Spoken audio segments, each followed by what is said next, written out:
we need to start having those hard conversations. And I like that thing you said last year where it's this fight, you flee or you freeze. But there's the fourth one, which is basically, can we find some agreement here? Which is a conversation. Like, what do we need to do to find some agreement? Because we're not having that conversation. How do we find some agreement here? Like, we both agree that we are both going to walk away with some things we like and some things we don't like. I think, if anything, Canada is known internationally for its ability to be diplomatic, to negotiate, to to figure out solutions to difficult problems. So I would like to see us rise to that occasion.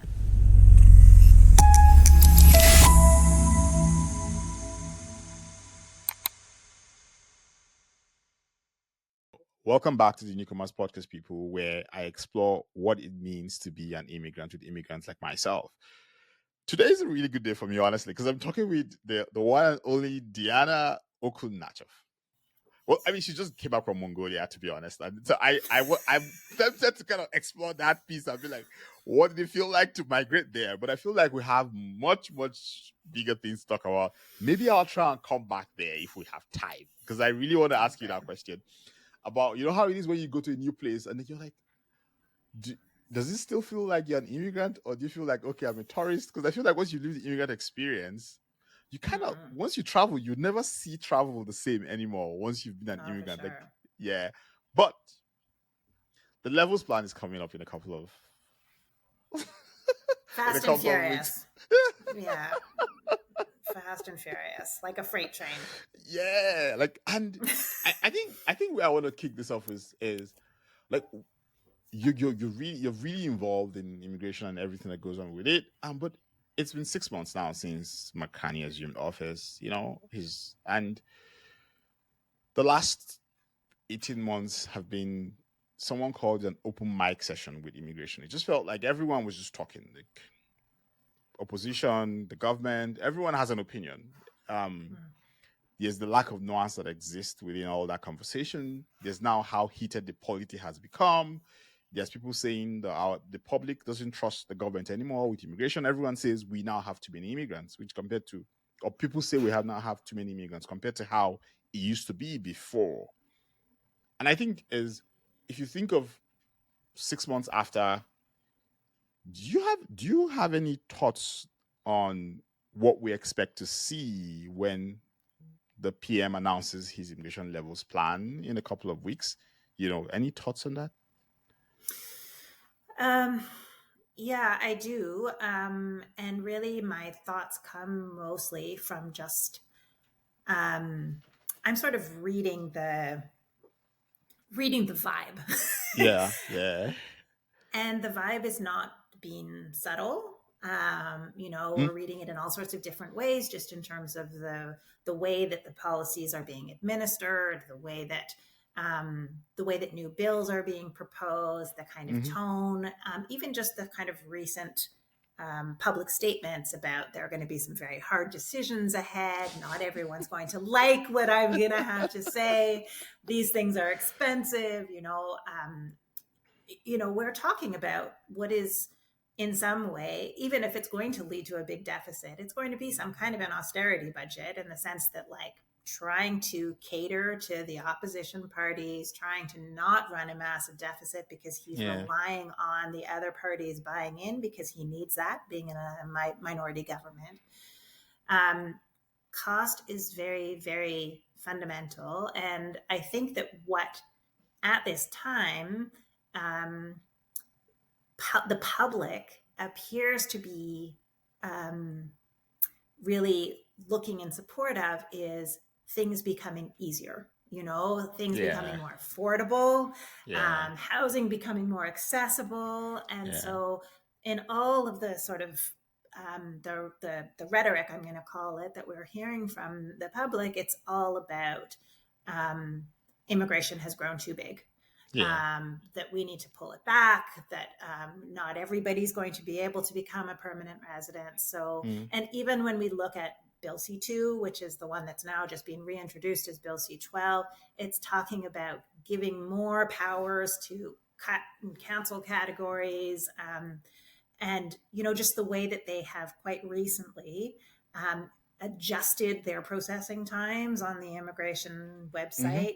What used to say 1 year is now saying 10, 2 years to 10, and so these, I think, are all signals that are being sent out to the public. Like, you must be aware. I think they're kind of backpedaling because of all of the backlash against the come to work, come to stay, which is what brought so many temporary residents into Canada, with the idea that they would be able to earn permanent residency on the ground. And now there are hundreds of thousands of people who are facing this conundrum that promise can't be brought to fruition. And so there's a very clear messaging that this is not going to be tolerated, that this is not where we're at. We're not about accepting everybody, that there's going to be a very hard line about, we are going to reverse that direction. And we're not opening the welcoming arms of Canada and saying, come one, come all. We're taking a very different position. So I am expecting deep cuts, and I'm expecting that they will continue to showcase Francophone immigration, because that's something that they've signaled very clearly, something that they're going to prioritize. I think that they're going to keep prioritizing immigration in specific occupations like the healthcare sector. But I think we're going to see deep cuts all around. If people are looking for relief, I get so many questions all the time about, is the score going to go down to 500? I don't see that coming in the near future. I think, if anything, things are going to get more difficult rather than easier. And that's just the short answer and the sad answer. But yeah. Yeah. Like, my head is just popping in different places. I know. One of them is a hard conversation which is about balance, which is that there's a point to be made about, yes, not everyone can be an immigrant. Like, not everyone can come and stay permanently. And I accept that point. But I would really love the government to take some responsibility in terms of, hey, we're here because at some point there was a 100%. come temp and then turn permanent. Yeah, I 100% agree. And I think that one thing that is, from my perspective, hugely absent from the public discourse is any sense of accountability. Oh, yes. And I think that is really, really, and I think that, and I've been saying this repeatedly on my own podcast, that I think that this is really going to hurt the Canadian brand, and in ways that we don't fully understand yet, because it will take years. It will take years to play out. The other part of the conversation that I don't think is being had is that I think pretty much universally Canadians, I mean, maybe this is an overstatement, but at least a majority of Canadians have the feeling that they don't want to see happening what is happening south of the border. We don't want to see armed officials, masked officials coming and taking people out of the streets. Yeah. And yet we do need to grapple with the fact that we're talking about in excess of 2 million temporary residents currently in Canada, many of whom came with the intention, even the stated intention in their application, to eventually convert to permanent residency. They didn't make this a secret. Anyways, it wasn't against the law. In fact, the whole idea of dual intent was promoted, encouraged, and so, and yet now saying there's no avenue. And so what's going to happen? Like, what is Canada prepared to do? Yeah. It's like, and so I think that there's like a lot of sort of nudge, nudge, wink, wink, but I don't think that we're really engaging in that hard conversation. Like, people who have come and established themselves, who have spent 5 years, who have maybe had Canadian children, like what do you do? What do they do? What do they do? And so I think it's very easy for people from their own living room to say, well, sorry, but there's just no space. Temporary is temporary. But I think that, like, from a human point of view, standpoint, yeah, like, what are we actually going to do? And what do Canadians feel is conscionable versus unconscionable? And so, like, before we start talking about, like, okay, these are just numbers, I think that, like, reconnecting with the human story there, that's the part that I feel like is just missing. yeah, yeah. No, I like that you pointed that out, because I mean, I've said this on a couple of episodes, even way before we got to this point. I think like earlier in the year or so, and is that sometimes when you listen to the immigrant discourse, like it just feels like we've, and again, like you said, I'm also probably making an overstatement. It's like people are just numbers. 400,000 people, blah blah blah. That happened, and I see some of the narratives, and I'm like, gosh, like I don't want to blame anyone, because I know that people in government are pretty smart people who understand these things, Mm-hmm. and more often than not, these are really complex issues, and some of them are really just narrative issues, like that we've let run, and now it's, when the horse gets out of the stable, you can't pull it back unless you do some really hard work of chasing it down. And that's the work we're not doing. We're not doing that hard work, or we're not willing to have the conversations, because every single time, like you said, we hear the hard statements, but I'm like, Yeah. okay, I'm all for having the hard statements. Let's also have the other side of the hard statement, which is, okay, we did not do this really well the past couple of Mm-hmm. months. Yeah. We did not do this well enough, and this is the plan. This is the conversation we want to have. This is how we want to change it, or this is how we want to try and fix it. There's none of that. And it just is kind of skidding along to the other thing you say. The other point I wanted to make is, when you talk about the French thing, whenever I hear the French thing, I'm always like, I'm all for Canada doing the French dual French thing, but you know how it is with human beings. It's almost like we're doing the French thing, and whoever is listening to me, if you're a government, forgive me if this guy gets angry, but we're doing the French thing, but it feels like we are repeating the TFW again in another way. Because when you say to humans that this is a gate, and to get through the gate, you need to do X, then everyone is going to do that to just get through the gate.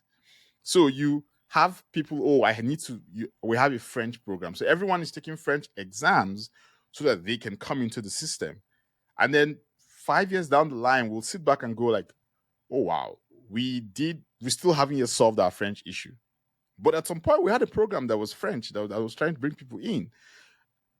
And again, I know it's not that simple, but it's like, what do we want? Like, what are we actually doing? Like, we really still solving the problem? If we're saying, oh, I want Francophone, okay, get French people in. But then people are saying, is that those kind of really, like, is the question just a thing of language, or is a question of thing of what does Canada need, and how do we now make sure it gets those kind of people, including those who can speak French, instead of French being the thing? I don't know. It's a tough question, and it's a It tough is a tough topic too. question. Yeah. Yeah, and I do get a lot of flack for the position that I've been taking on the Francophone question. And, like, I am truly, I truly support the idea of building Francophone communities. I don't know how to state it more clearly. I really do.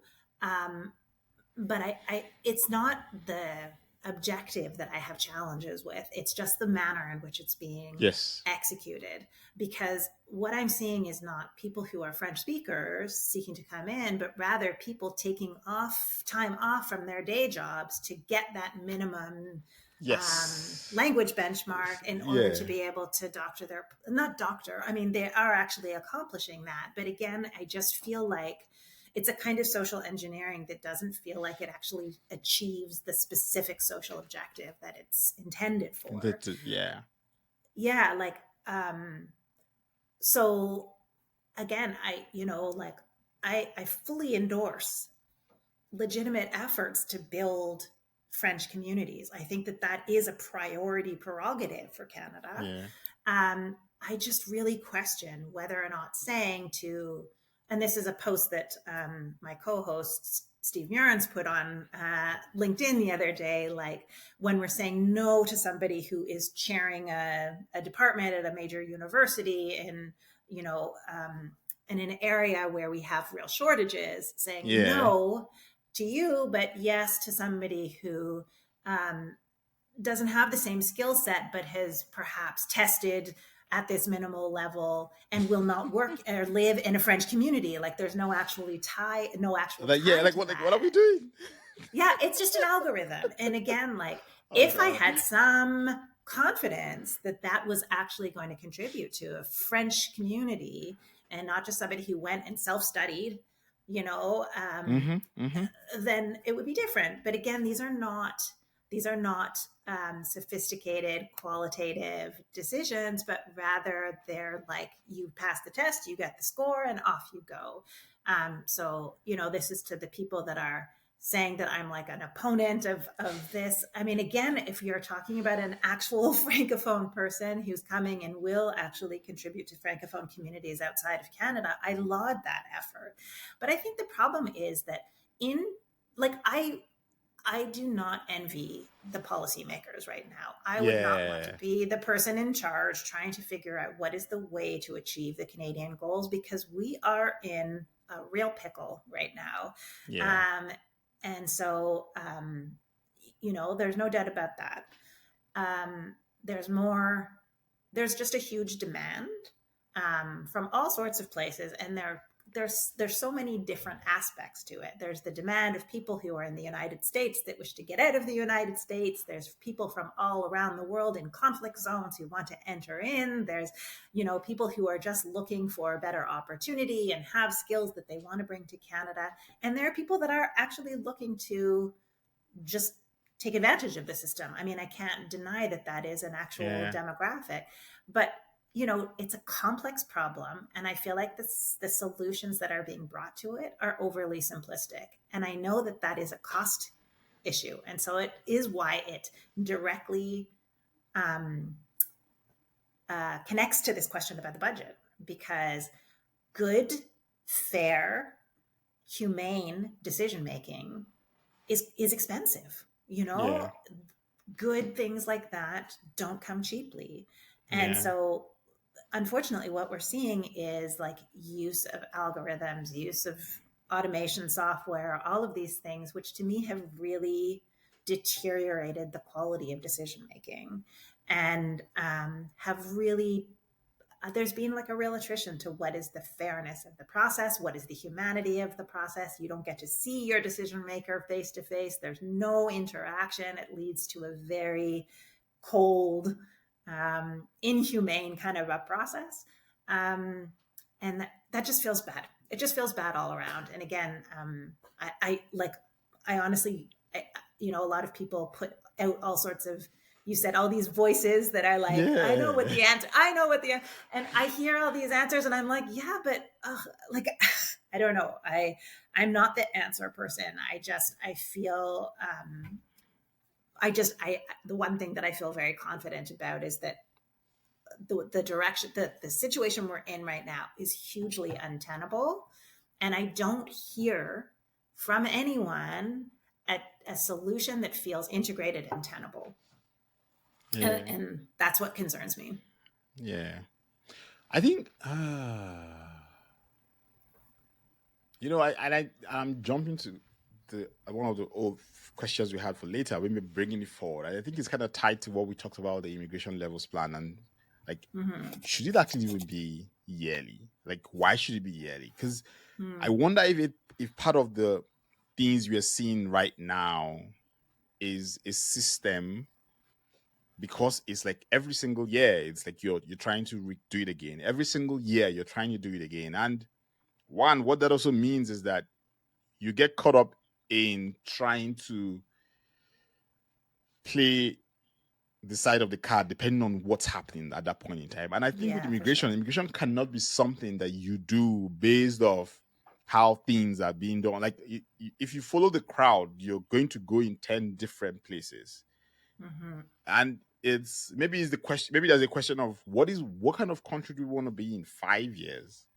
Yeah. And how do we start building a plan for that? And again, it's not an answer, but like, how do we start building a plan for that? Yeah, for sure. That I think is the $1 million question, because I really do feel that there has been a huge amount of flip-flopping on the immigration portfolio. First of all, there are all of these measures to like make it easier for you to bring your spouse to Canada. That's very important. Family unity is important when people settle. And then a full withdrawal of that, So I think that we're constantly in a state of a whiplash, and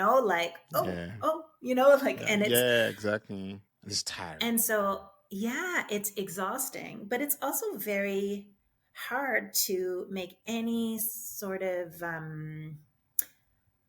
measured, evidentiary, kind of like empirical decisions about what's working and what's not working, because we don't stick to any plan, and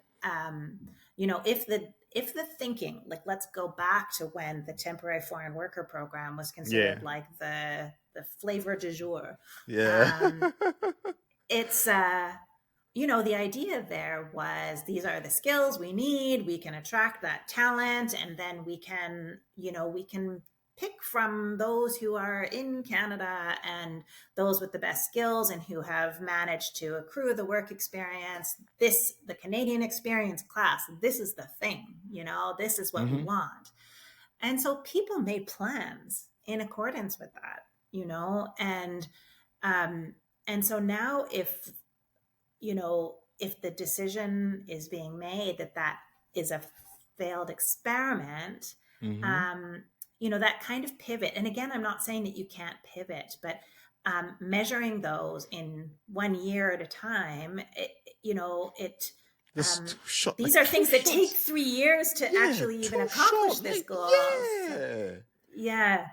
But again, of course, it runs the cycle of, I do appreciate too that like this has been a period of immense change. Like, who would have guessed 2 years ago that we would be in this situation with the United States, with the cordiality of that relationship completely falling off. Totally. So I think we're in a lot of situations, like in a lot of different ways, things have happened that means that we, the government needs to pivot. But I think that there's been like a chaotic disconnect. And I think that like a really grounded analysis, like what is it actually that we need and how are we going to accomplish that? And hopefully,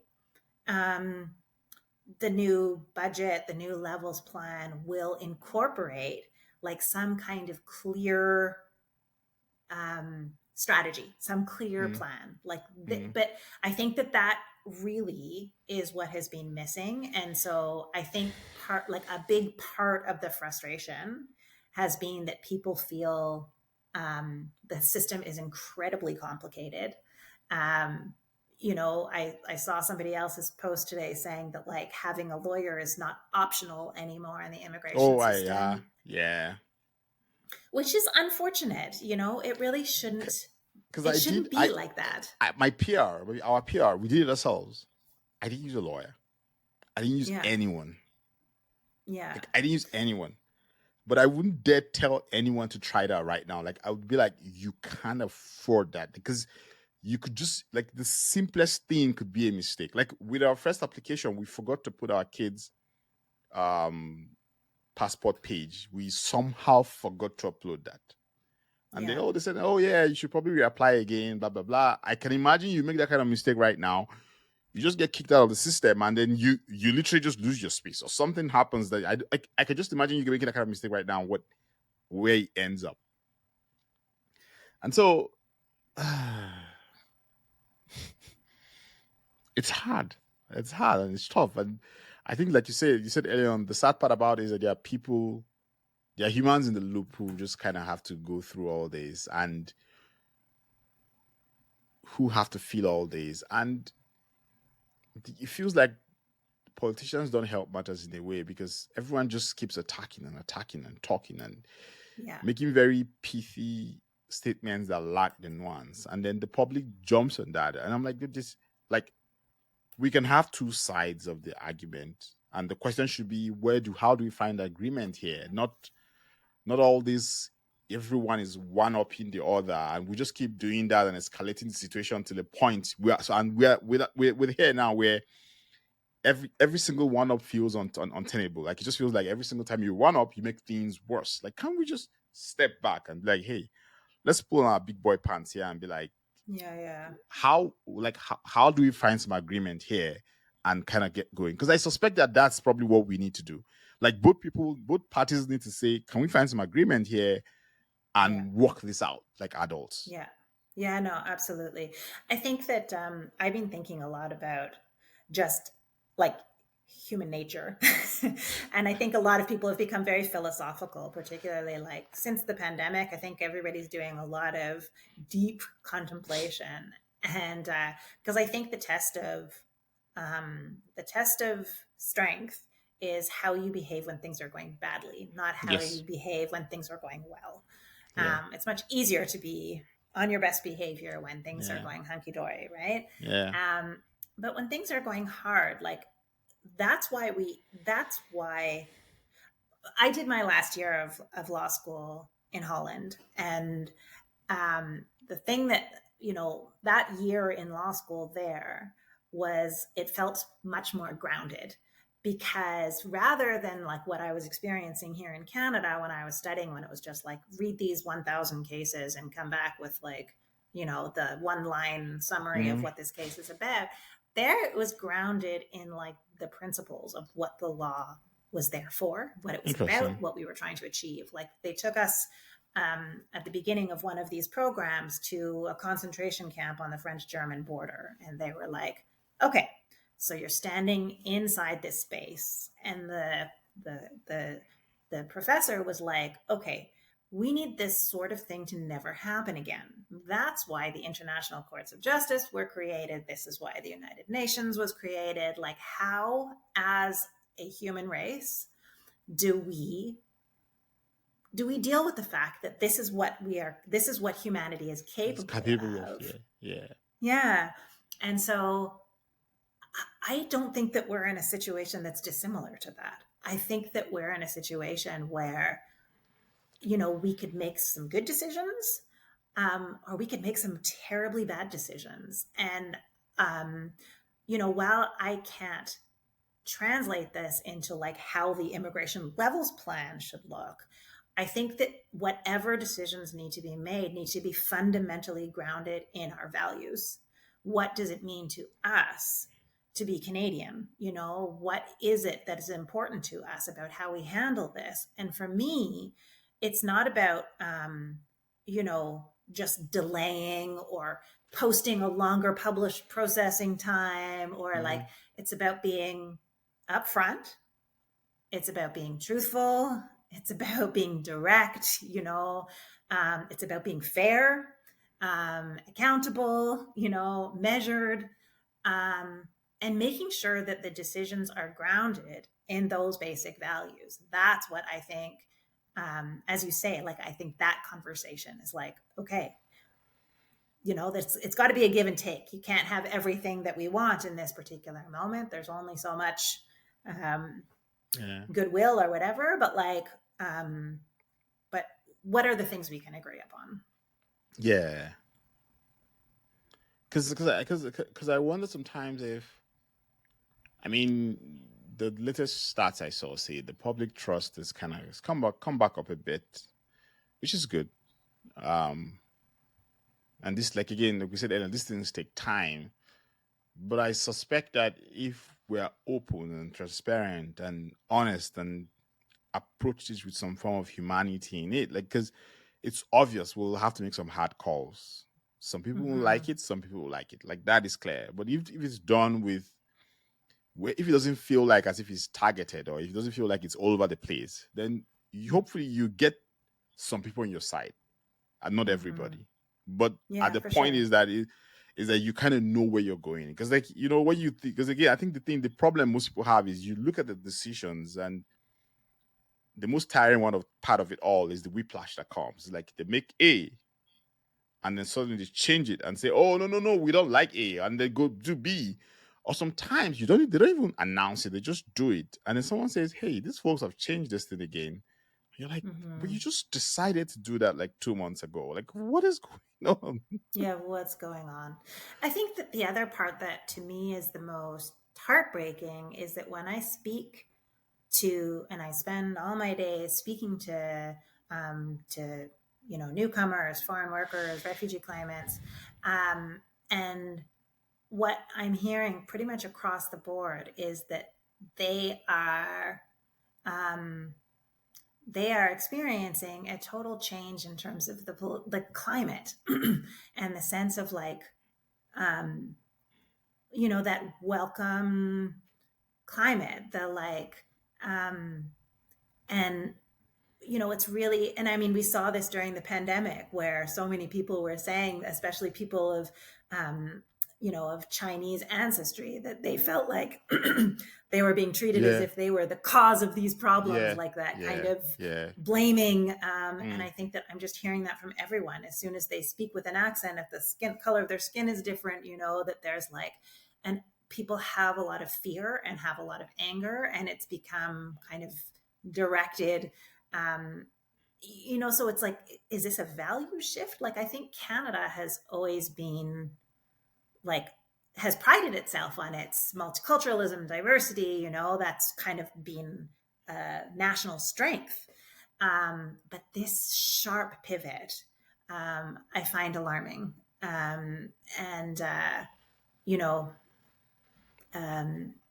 Yeah. I would add though, I mean, I would think, not think, I would, yeah, let me say add that I think our history, I think we've gone through things like this in some way. For sure. Yeah. We've had PMs who lost. I mean, I think L'Oreal lost because the other PM wanted to go back to white Canada in a way. Like, so we've had these things, and this, as with everything, I think what I'm learning about humans is that there'll always be one side that supports it and one side that doesn't support it. And so like, you really will never have everyone on your side.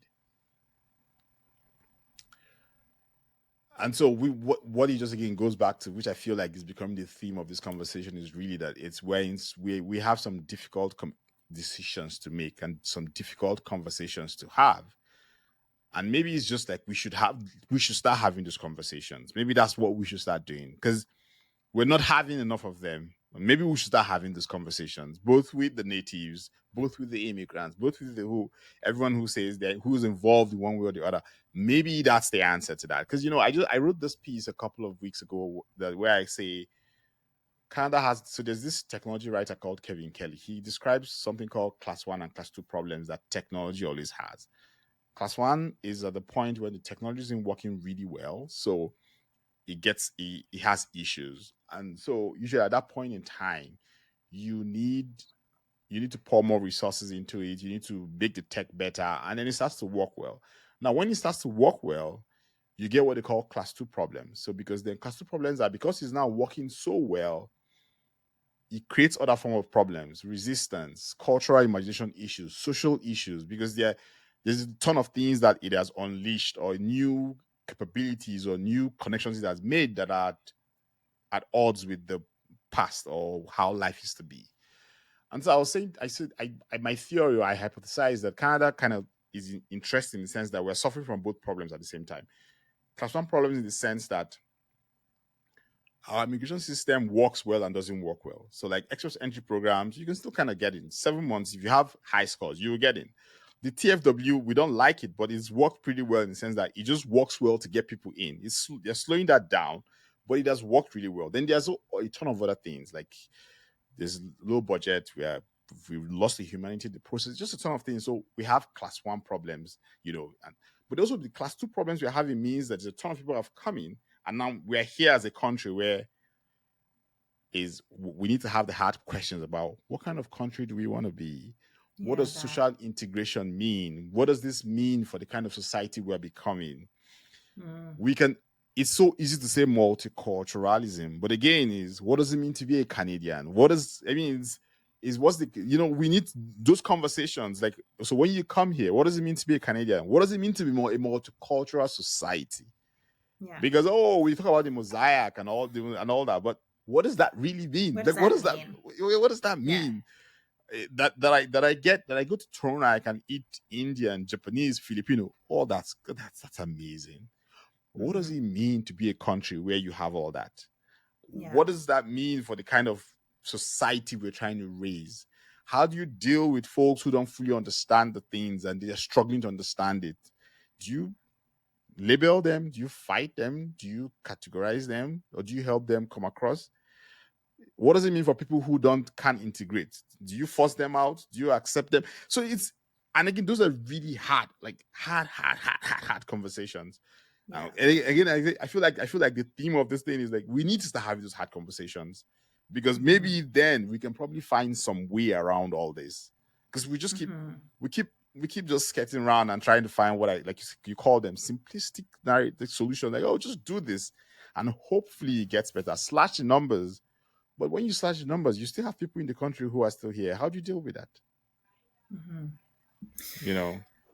Yeah, that's the perspective that I want to make sure infiltrates any decision-making process. Because, I mean, if you look back to previous periods of time when Canada has had to take austerity measures, like during the Depression, during the time of the Second World War, at the time of initial colonization, patriation, there is an acknowledgement that mistakes were made. Lots of mistakes were made, profound mistakes were made. And yet we are talking about this idea of truth and reconciliation. But my question is, are we doing that now in real time? Are we speaking the truth? Are we acknowledging and making any effort to offer a true conciliatory gesture, and to acknowledge that mistakes are being made. This is sort of the thing we're talking about accountability. I feel like we're setting ourselves up as a country for future apologies that need to be made. Future missteps, like the thing about, for example, the many allegations about rampant fraud in the refugee scheme and all of this. I do a lot of refugee work, and of course, the claims that I'm assisting people in presenting, I have no doubt in my mind that they're legitimate complaints. I also don't have any trouble saying that there are lots of people making non-legitimate claims. I mean, I have too many stories and encounters that I've heard from other people, and even clients, potential clients, asking me to assist them with them and having to say, absolutely no, I won't do this. People are desperate, and in desperate times, people sometimes try and take desperate measures, right? But again, that doesn't justify cutting off the arm because there's there's a you don't use a hammer. There's a virus there. Like, you treat the virus, or you inject something to deal with the bacteria that is going on, not cut it off and say, oh no, that's bad. Exactly. Analogy. That's what we have to do, And so I borrowed it from my friend Lev. So he used it just the other day. I mean, the one that I keep using is, you're using a bazooka to kill a fly, and it's like, and so we've got a lot of that going on. And yes, I understand that these are, I keep, there, as you said, there are just too many examples of where, as a country, we've made decisions that we then went on to feel incredibly ashamed of. And I think that unless you take a grounded and principled approach to how we're going to deal, I mean, immigration is on the top of the agenda because it is such a huge problem right now. And, it does have such an impact on the budget. But I think there is a tendency to massively overcorrect.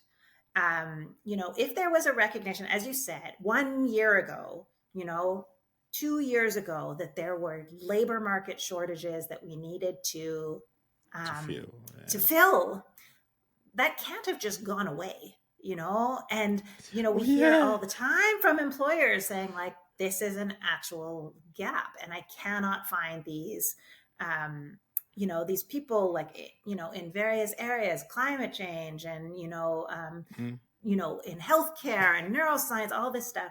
And so to say, well, we're just going to, put it into this algorithm. If you don't meet the number, then you don't meet the number, yeah. Yeah. It's tiring. It's tiring. Yeah. It's tiring, Deanna. It's tiring. Yeah. I think everyone's just really, really tired, for sure. It's for sure. Tiring. Yeah. Yeah. But I think that in a way too, like, it is tiring, but I think that there is, like, energy comes from like having conversations about what are our positive goals and objectives. What are we actually trying to get to? As you said, like, that's not just an exercise, but I think it's more about, like, that also is something energizing, when you're living in this place of like fear and panic, I don't think much good comes from that. Yeah. I was going to ask, if you think of the 2024 plan, and it's kind of going back to that thing about, are we doing this thing properly? If you think of 2024 plan and all that we announced, did we do all of them? Do you think we did all of them, or we plashed everything again as usual? I need to look back at the 2024 plan. There have been so many, pivots even since. Yeah. I mean,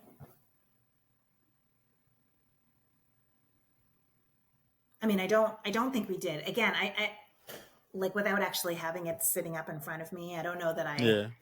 Okay. I feel like confident. I can speak to it directly, Yeah, but sure. I think that I think what I would say is that the overall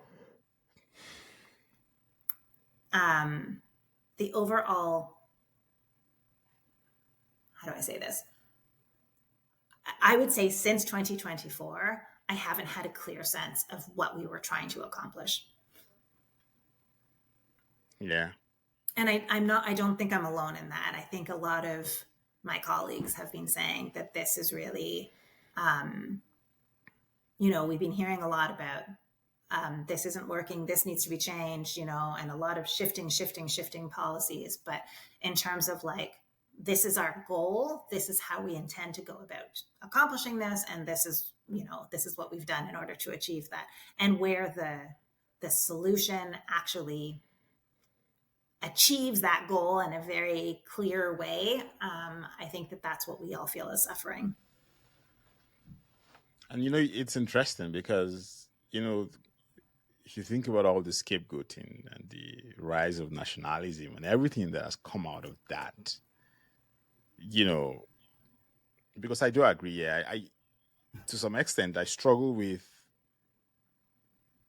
what are we actually trying to do? Because just you get some sense that we want to try and do we talk a lot about economic immigration, although I want to be careful, because let it not be that because I'm in immigration space and I follow a lot of immigrant people and they're the ones talking about that, and I'm confusing that for the government that's talking about that. But I do get the sense that if you talk to most people, like, we need an immigration system that is tied to our economy. There's that sense. But I don't think that comes through in all the things we've seen so far. But then you now have all the but then the immigrants now get blamed for everything else. Like, the immigrants are the scapegoat for every single bad thing with the Canadian economy right now. And so I always struggle to match those two. And, like, is it that people don't know, or they don't know enough, or is it that survival just means that we go back into our shells and just try to survive and lash out at the nearest and easiest person to lash out at? That's what I feel, and that's what I see. I think that there's no doubt right now that the newcomer, the immigrant population, and even temporary foreign workers are struggling. But everybody's struggling. And I think that it's also very, very, very common that painfully common that when I use this analogy on my own podcast, which is that like when you've got a boat in troubled waters, and it's like a game of survivor, like who gets thrown off? It's always the racialized, it's always the newcomer, like this is like, and this is what we've seen throughout history, right? Oh God, humanity. Yeah, I know. And so, I'd like to think that, again, as a species, we're going to learn from some of that and be like, okay, like, has that served us in the past? Has that served us? Yeah, that's a really good question that we need to learn to ask ourselves. Mm-hmm. Dan Hebert, who is, I'm going to misstate the name of his, was he on your podcast? Yeah. No, he was on your CD Howe Institute. I was going to ask you about the cat conversation you all had with him. It's a really good conversation.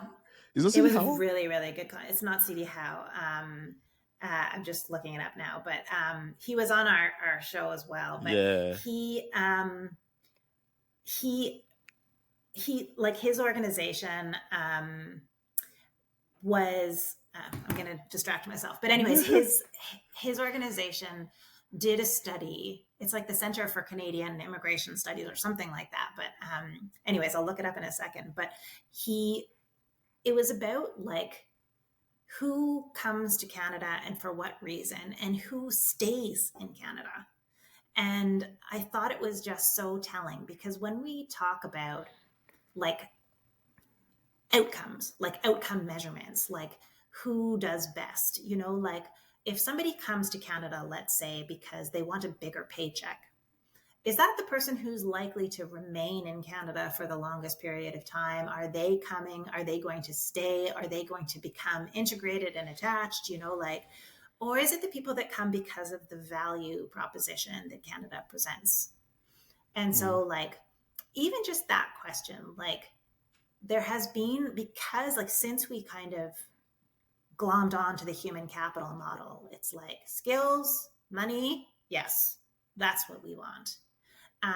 Rather than a kind of like more of a nation building enterprise, like who do we wish to have? Like, and if you've traveled the world at all, you'll see that people end up going and living and immigrating to a country where they feel like it's more aligned with their sensibilities and their philosophy and that sort of thing. And so for me, as a kind of like social engineer, I would rather see the philosophical component of that facilitated rather than the strictly like we are just going after the top dollar earner.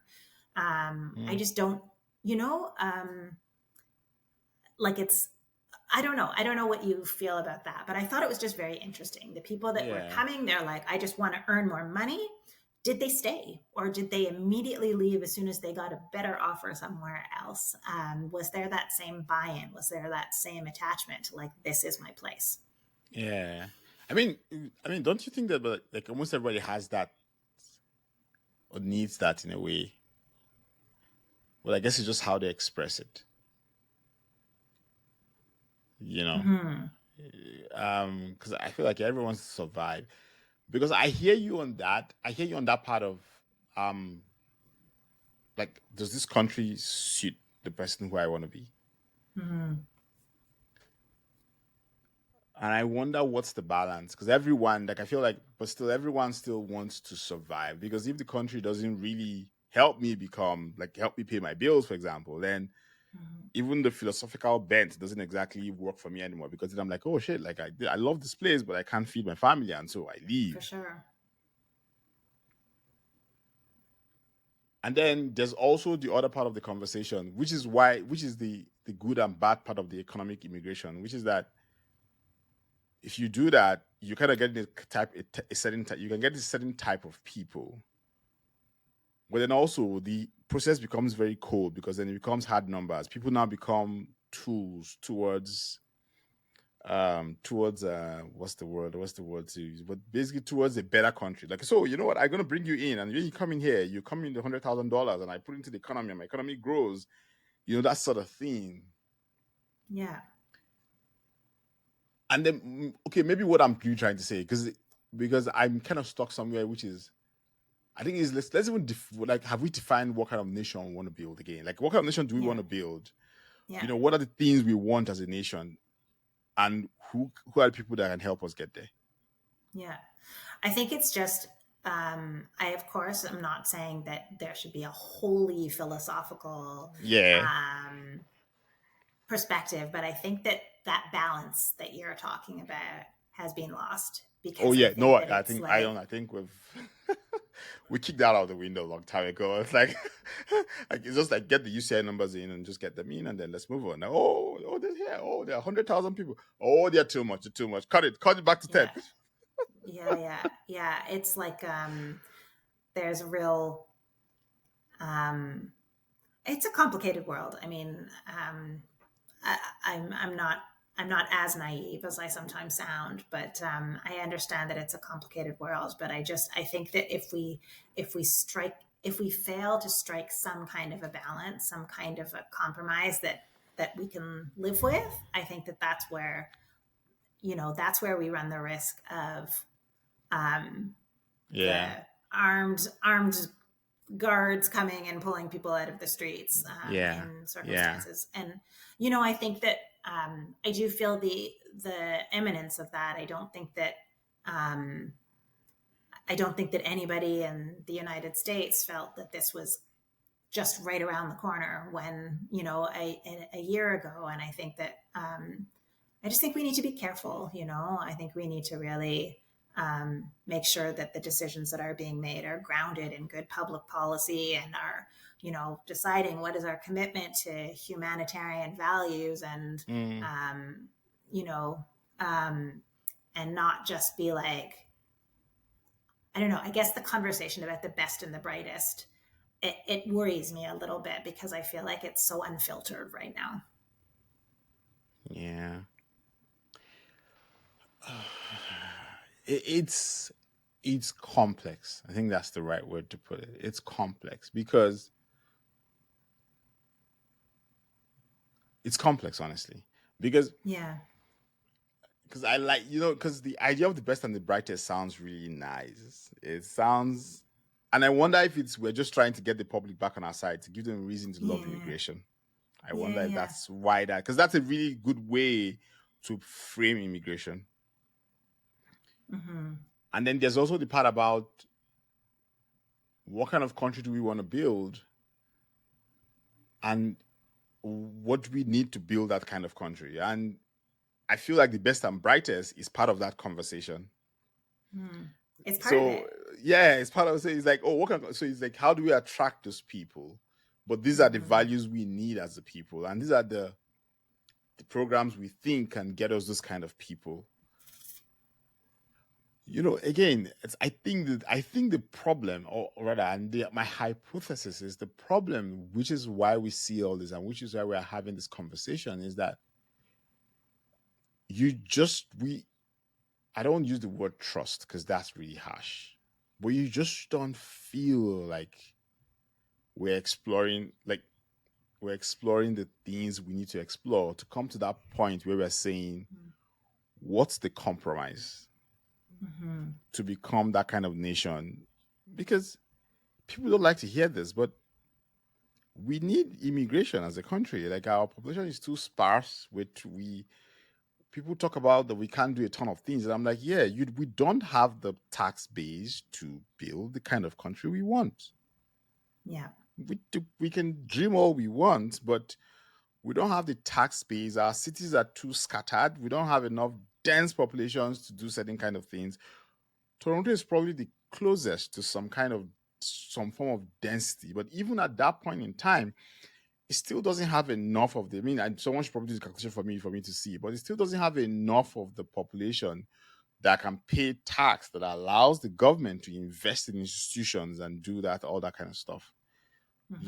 So there's all that struggle. There's just all that struggle. And we're not talking about those things. It's every single time the narrative that comes out is very beautiful. It's very pithy. And sometimes I say that that's the TikTokification of content, of narratives, where we short form everything, and so that it can sound nice and beautiful and trend on social. And I'm like, life is not that simple. Life is not short form. Like, life is not short form. I don't know about you, but I have been feeling lately a great yearning for like a really fantastic orator, like somebody with a visionary who, I think everybody needs a positive spokesperson to be able to align themselves with. I think that there are quite a few on the right, and I mean on the extremes, and like on the extreme ends, but sort of like somebody who can be like, okay, that makes sense, and I think that when I look back throughout history, like I don't know, people just who can articulate. I think that that's what we're really missing. And I think that there's been a lot of negative comments about the current immigration minister. Again, not an enviable position to be in for sure. But I think that a spokesperson who can say, okay, this is what I'm actually proposing, and this is how I intend to accomplish that. I think that that would go a long way to foster a greater sense of like, I think Canada has, as you said, has lost the trust of not only the newcomer population, but also of the Canadian, the Canadian public. And I say that like all Canadian citizens, both those born here and those who are naturalized Canadian citizens. I think that that credibility needs to be regained. And, I think that would go a long way to helping to restore that trust. There's this, you just opened a wormhole in my brain right now, and which is that, and we don't have to have the answer to it. But I wonder if the immigration problem is just a symptom of a bigger problem, lack of trust in government in general. Because it feels like the world is really, public trust for government has collapsed since the pandemic to some extent. And I wonder if does solving immigration problem solve it, or do we need to solve a much, much bigger problem? Because when you talked about the spokesperson, that's kind of tied to that. It's someone who can basically start to help people to build faith in government again. This is a really interesting question. And I think that my own personal view is that it's kind of like about,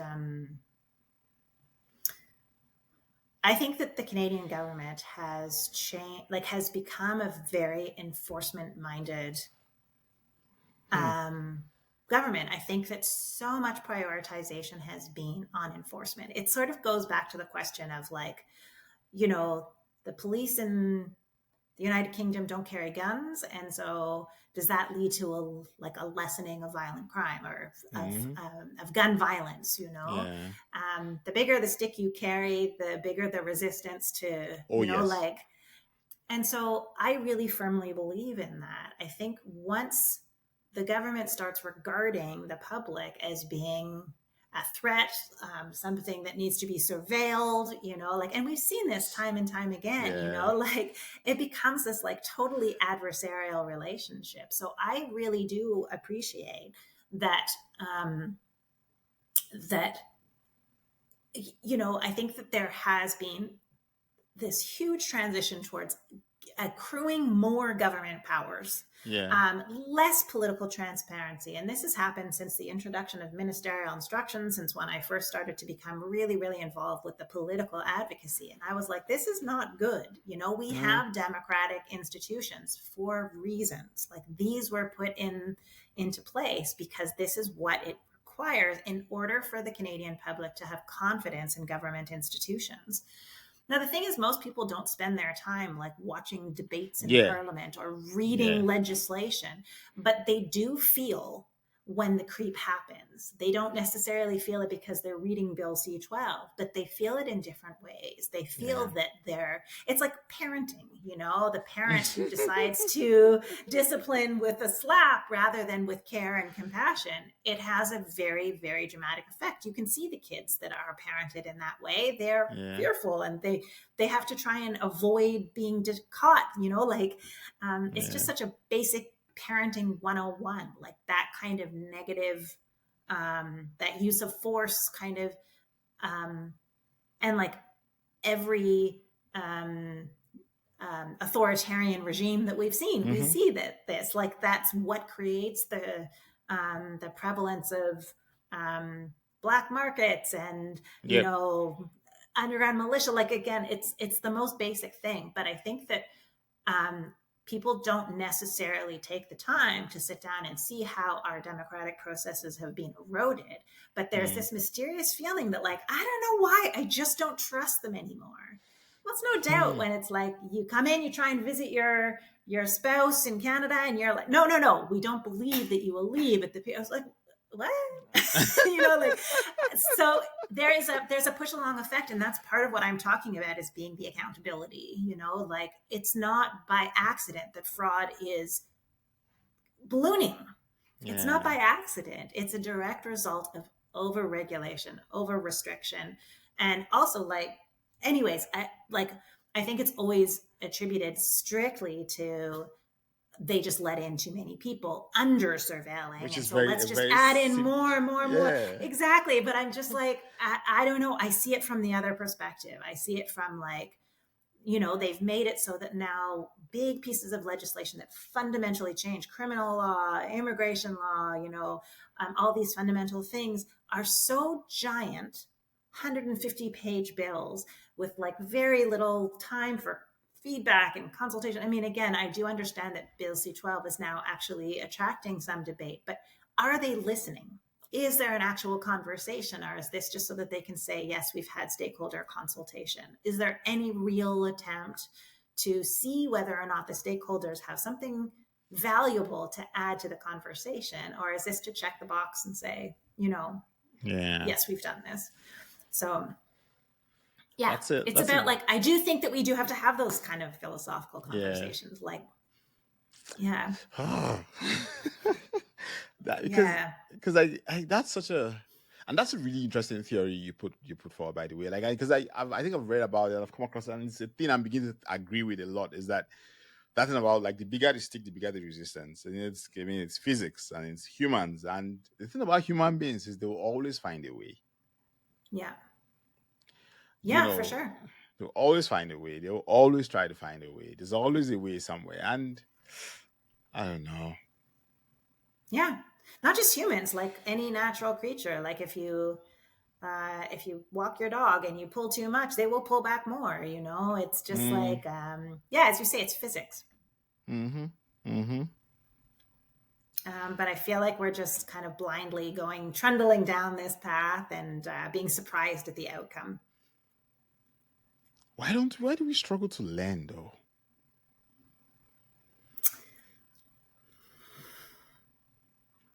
I think fear.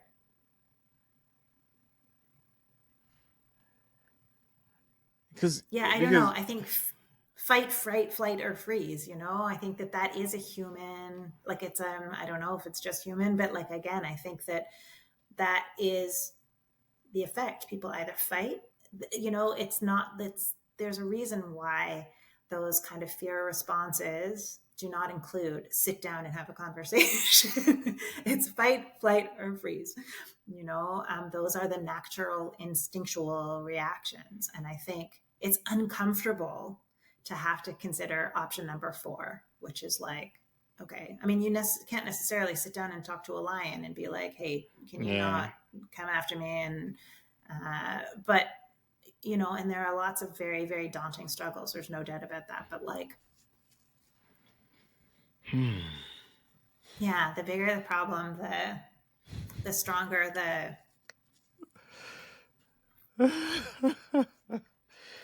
You know, I'm going to end this here, but because I feel like I think the biggest take here really is we need to start having those hard conversations.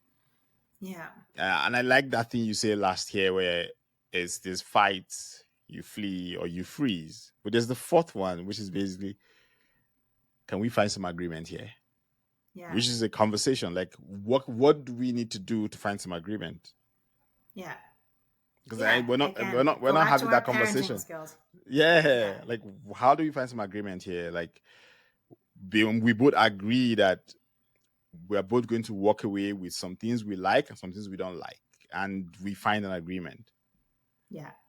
And I think, if anything, Canada is known internationally for its ability to be diplomatic, to negotiate, to to figure out solutions to difficult problems. So I would like to see us rise to that occasion. Let's see it. And again, we do need to give Carney the benefit of the doubt. He's saying tough decisions, have to be made, and hard choices. And but I think that as long as that comes with a sense of accountability and straightforwardness and transparency, I do think that that's what this moment calls for sure.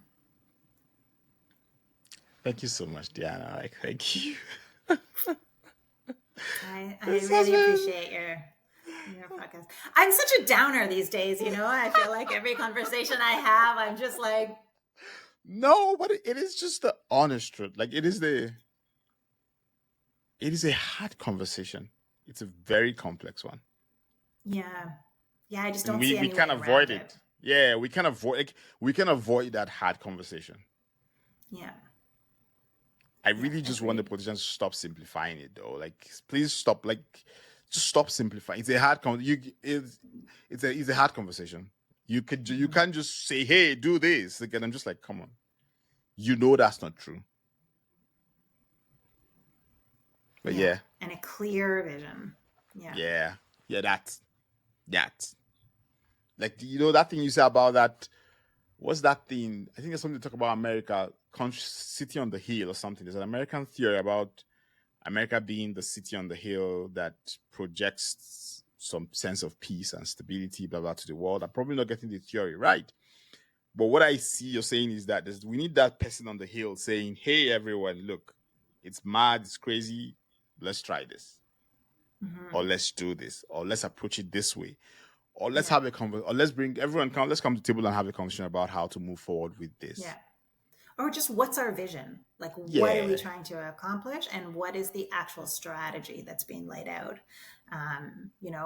Is there a sense that, like, if we're going to go along with this ride with you, you do have this public duty to show us that this is being thought through, that, some real thinking has gone into how you're going to accomplish these goals. Yeah. Regain public confidence, because we all know that's not there right now. So at an all-time low. Yeah. It's in the pits right now. Yeah. It's in the pits. Agreed. Yeah. Okay. Off we go. Yeah. Thanks a bunch. Honestly, thank you. Oh. My pleasure. So, for everyone who's here, this was a really good conversation. Honestly, thank you so much, Deanna, again. As always, I say, follow us across YouTube, Substack, everywhere. We're there. Just find us there. Listen to this. If you have questions, you should actually check out Diana's podcast. It's called the Borderlines Podcast. She and Steven Immigrants, they have really, really tough, interesting conversations. I really did enjoy your episode with, I thought it was the guy, Jan Hubert guy, the one fast versus slow Canada. I loved that episode a ton. The one where you all talk about cities that are going down if you don't take time and all that. I think if you want to get an intro into their podcast, go listen to that episode. It was a really good one. But thank you so much.